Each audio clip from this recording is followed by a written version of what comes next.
Hi, today I'm going to show you how to claim your badge.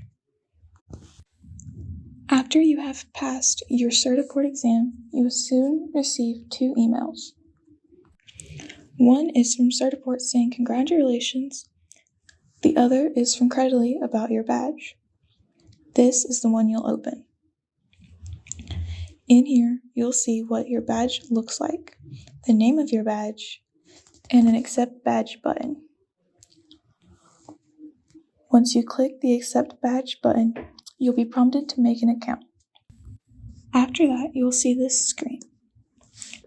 Here you'll see your badge, info about it, plus other related badges and other insights.